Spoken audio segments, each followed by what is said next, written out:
दिवाली का समय था। मार्केट में सभी पक्षी अपने अपने घरों के लिए सामान ले रहे थे। बाजारों में जोरदार खरीदारी चल रही थी। तो वहीं दूसरी तरफ रानी चिड़िया अपनी बूढ़ी माँ से बोलती है। रानी चिड़िया, माँ, सभी लोग दिवाली की तैयारी के लिए सामान ले रहे हैं, क्या हम लोग नहीं लेंगे? रानी चिड़िया की बात सुनकर बूढ़ी चिड़िया मन में कहती है। चिड़िया, बेटा तुझे क्या बताऊं, जब से तेरे पापा हमें छोड़कर गए हैं तब से मैं पाई पाई के लिए तरस गई हूँ। मैं तुझे कैसे पाल रही हूँ ये सिर्फ मैं ही जानती हूँ।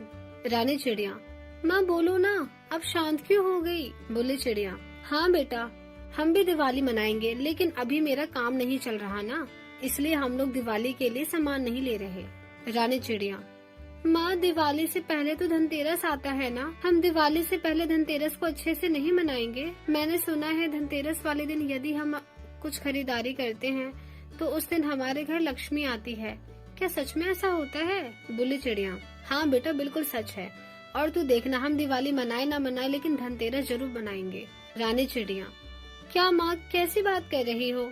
आप ही तो सोचो, हम धनतेरस मनाएंगे तो उस दिन लक्ष्मी स्वयं हमारे घर आएंगी, तो हमें किसी भी चीज की दिक्कत नहीं होगी, क्योंकि जब लक्ष्मी माता हमारे घर खुद आएंगी तो दिवाली भी तो अपने आप मन जाएगी ना। रानी चिड़िया की मासूमियत भरी बातें सुनकर उसकी माँ की आंखों में आंसू आ जाते हैं और अपनी आंखों में आंसू लिए वो उड़ जाती है।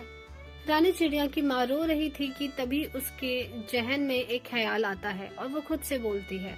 बोले चिड़िया, मेरी बेटी धनतेरस को लेके कितने आस लगाए बैठी है।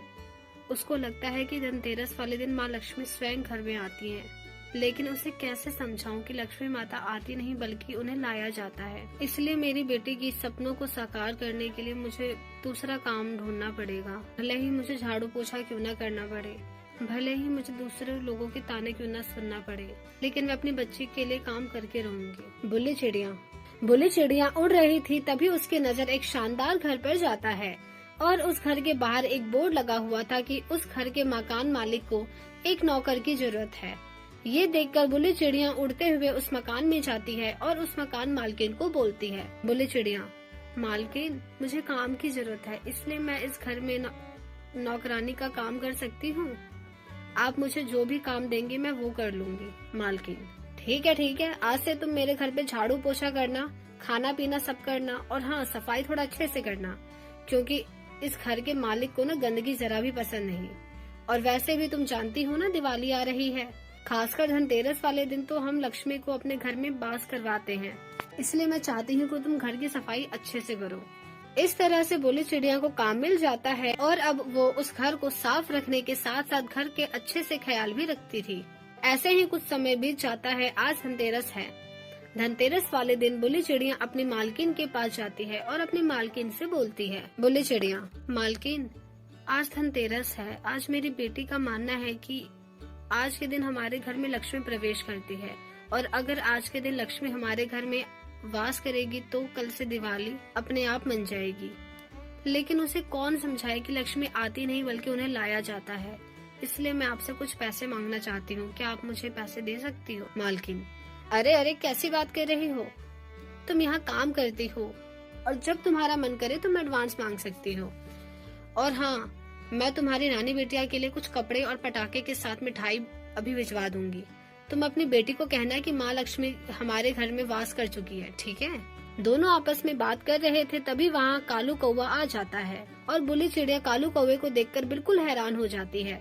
तो वहीं कालू कौवा भी उसे देखकर दंग रह जाता है और अपने मन में कहता है, कालू कौवा ये यहाँ क्या कर रही है? इसको तो मैंने पिछले 5 साल पहले छोड़ दिया था, तो आज ये यहाँ, कहीं ये मेरा बसा बसाया घर तो उजाड़ने नहीं आई? डार्लिंग, ये चिड़िया यहाँ कौन है और ये हमारे घर में क्या कर रही है? मालकिन, जानू ये हमारे घर में नौकरानी है और इसकी बेटी ना धनतेरस को लेकर काफी ज्यादा एक्साइटेड है, इसलिए मैं इसे कुछ पैसे दे रही थी। कौवा, बेटी? अच्छा, इसका मतलब वो बच्ची मेरी है। तुम इसे एडवांस तो नहीं दे रही ना? ऐसा करो, तुम इसे एडवांस मत दो, कुछ पैसे इसको दे दो और वो दिवाली का ऑफर हो जाएगा। इसके लिए इसकी बेटी भी खुश हो जाएगी और ये भी। कालू कौवे की बात सुनकर बुल्ली चिड़िया की मालकिन उसे पैसे, पटाखे और बेटी के लिए कुछ कपड़े दे देती है और वो सब लेकर अपनी आंखों में आंसू लिए वहाँ से उड़ते हुए अपने घर आ जाती है और वो सभी सामान अपनी बेटी को दे देती है। शाम को बुल्ली चिड़िया रानी चिड़िया के साथ धनतेरस वाले दिन कुछ बर्तन खरीदकर अपने घर में ले आती है। रानी चिड़िया तो बहुत खुश थी, लेकिन बुल्ली चिड़िया बहुत परेशान थी। उसको देखकर रानी चिड़िया अपनी माँ से बोलती है।